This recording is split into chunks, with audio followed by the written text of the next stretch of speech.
Hepiniz hoş geldiniz arkadaşlar. Ben Batuhan. Bugün sizlerle Magnus Carlsen'le Geir Tallaksen arasında 2005 yılında oynanan bir oyunu paylaşmak istiyorum. Analizimize geçmeden önce videolardan memnunsanız like atmayı, Carlsen hakkında olabilir, Geir Tallaksen hakkında olabilir yorumunuz varsa yorumlar kısmına bekliyorum. Ve de içeriklerinden memnunsanız da abone olup bildirimleri açabilirsiniz diyerek isterseniz analizimize başlayalım. Burada Carlsen at F3 ile başlamayı tercih etti. At F6. Burada reti açılışı geldi aslında. İki taraftan da yani ufaktan da olsa atları çıkarak reti açılışını tercih etmiş oldular. C4'ten sonra burada İngiliz açılışını aslında ufaktan bir göz kırpmış oluyor Carlsen. E6, D4, B6'dan sonra şimdi G3 hamlesi geldi. Fil A6. Fil A6 aslında pek gördüğümüz bir hamle değil. İncelediğimiz maçlarda da. Burada Talaksen zannediyorum Fianchetto Nimzovic varyantı olması lazım. Yanlış hatırlamıyorsam. Bu varyantı tercih etmeyi uygun görmüş. Peki B3'ten sonra şimdi B5 oynandı. C5, fil B5'ten sonra burada fil G2 hamlesi gelmiş Carlsen'de. Peki burada şimdi bizlerin aslında yani daha doğrusu siyahlar açısından düşündüğümüzde burada ne gibi bir hamle oynayabiliriz? Burada fillerinizle oynamak belki de daha sağlıklı olacaktır ama bu aynı fille yani beyaz renkli fille sürekli oynamak bence sağlıklı değil. Burada diğer fili B4'e mesela getirebilirsiniz veyahut da aslında diğer oynayabileceğiniz hamle burada D5 hamlesi olabilir. Tamamen sizlerin aslında nasıl oynamak istediğine bağlı olarak burada yorum yapabiliriz. Şimdi burada Tallaksen D5 oynamayı tercih etmiş. Peki kısa roktan sonra at B D7, at C3 ve burada fil A6'dan sonra kale E1 hamlesi gelmiş Carlsen tarafına. Şimdi bilgisayar tarafından aslında kale E1 yerine şöyle bir hamle öneriliyor. At A4 oynayabilirsin diyor. Şimdi at A4 oynamak baktığınızda aslında bir insan açısından at A4 oynamak şu anda çok da iç açıcı gelmiyor olabilir. Yani kale E1'i oynayıp E4 sürmeye çalışmak belki de daha sağlıklı olacaktır. Peki at A4 oynasaydık ne olacak diye düşünelim. Yani düşünebiliriz bunu. Herhangi bir sakınca yok.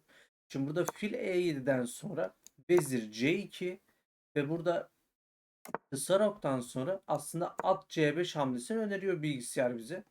Peki at C5 DC5'ten sonra ne olacak burada hocam diye baktığımızda aslında burada piyonunuz C6'ya bir şekilde sürülme ihtimaline sahip ve fil B7'ye gelemeyeceği için C8'e geri çekilmeye zorlanacak. Belki de ileride düşünebilirsiniz bunları.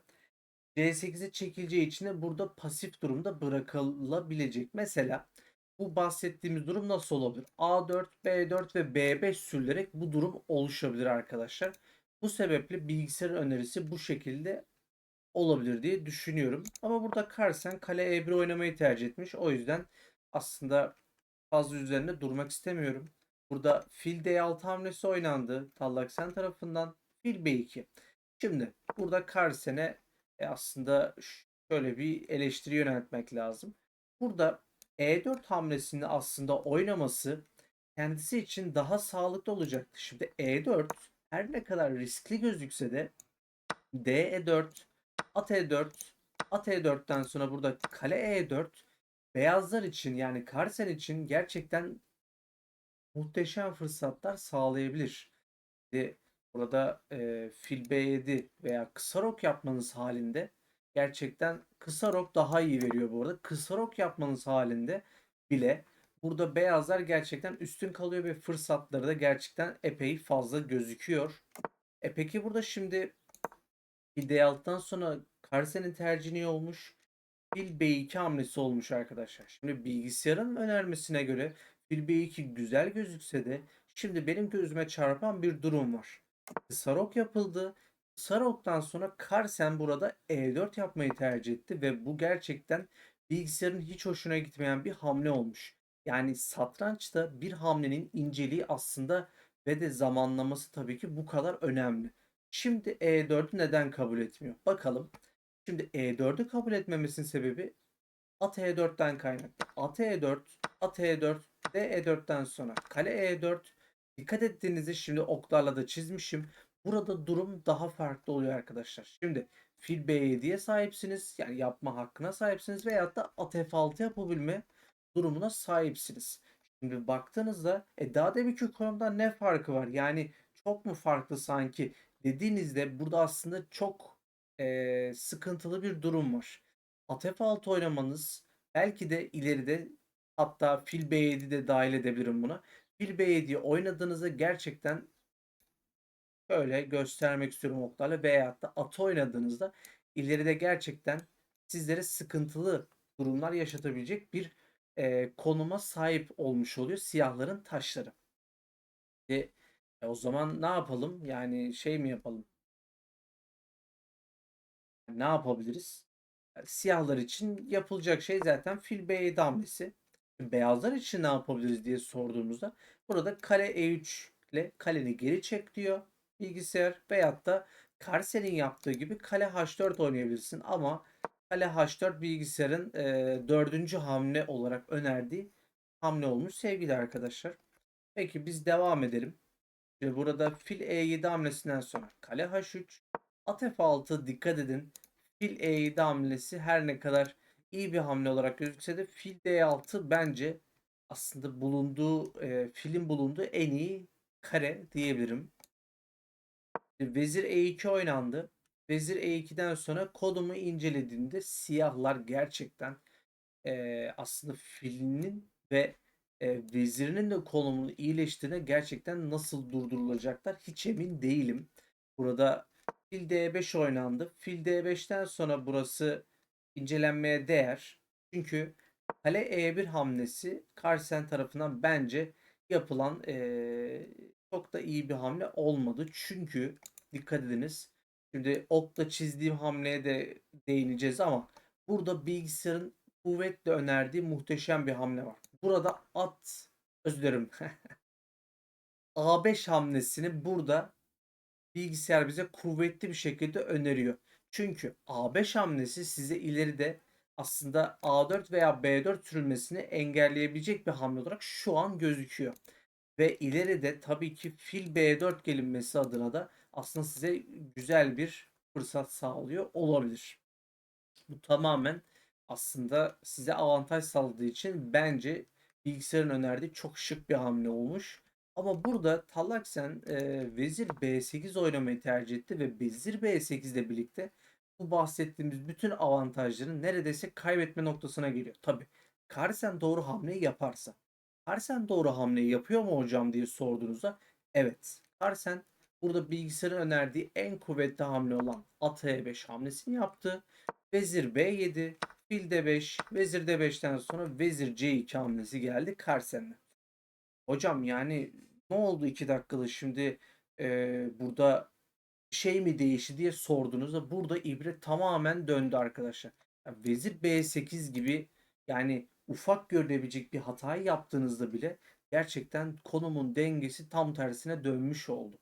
Yani şimdi vezir C2'den sonra biz siyahlar olarak ne yapabiliriz? O zaman onu inceleyelim.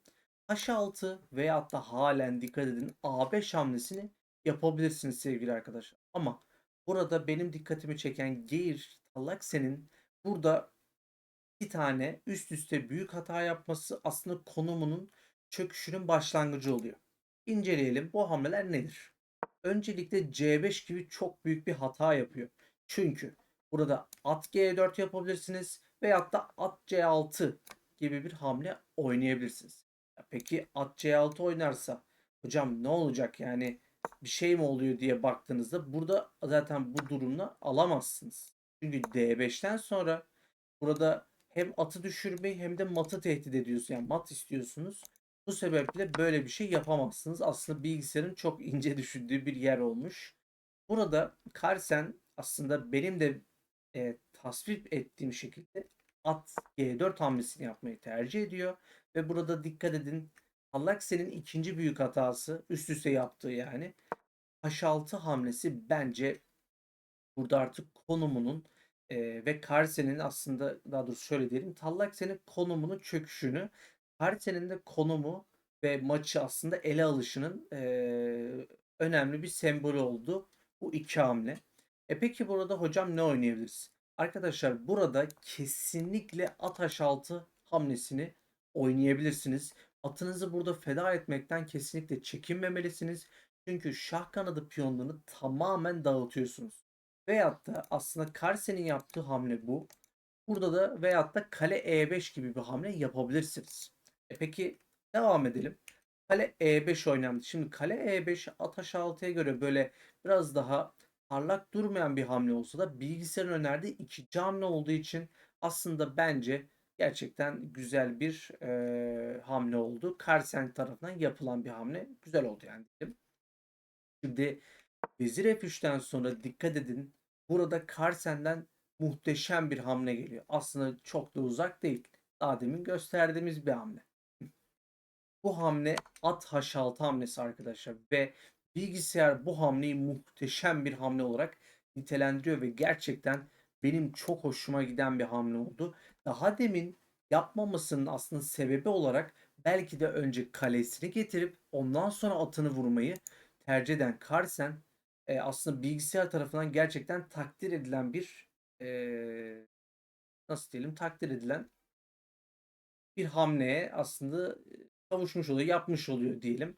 Şimdi burada GH6'dan sonra kale H6, şah G7, kale G5, şah H6, fil C1, C D4, kale G4'ten sonra vezir E3. Dikkat ediniz arkadaşlar, burada artık veziri de bırakmak zorunda kalıyorsunuz. Bu gerçekten kötü bir durum. Ama burada önce Carlsen kesinlikle kale H4 yapıyor. At H5, kale H5, şah H5'ten sonra vezir H7, şah G4, F3, kale AC8, şah G2 hamlesi burada Carlsen'in yaptığı en güzel bence hamlelerden biri olmuş. Ve tabii ki at H6'dan sonra sevgili arkadaşlar şah G2 hamlesi. Çünkü neden? Kale C1'den sonra H3, şah G5, vezir G7, şah F5, G4, şah E4'ten sonra vezir D4 ile burada Carlsen mat yapmış sevgili arkadaşlar. Burada bence gerçekten filini bırakabilmek büyük bir cesaret. Bu da Carlsen'in bu 2005 yılından bahsediyorum. Burada yaşının 15 olması lazım yanlış bilmiyorsam. 15 yaşında muhteşem bir aslında tekrardan at fedasından sonra Carlsen burada filini de feda ederek gerçekten muhteşem bir işe imza atmış diye düşünüyorum. Tabii ki sizlerin yorumunu da bekliyorum arkadaşlar diyerek analizimizi burada sonlandıralım. Mattan sonra da bir hamle inceleyemeyeceğim için aslında burada noktalandırıyorum diyebilirim sevgili arkadaşlar. Umarım analizi beğenmişsinizdir. Elimden geldiğince büyük ustaların maçlarını sunmaya çalışıyorum. Umarım öğretici ve keyifli bir video olmuştur diyelim sevgili arkadaşlar.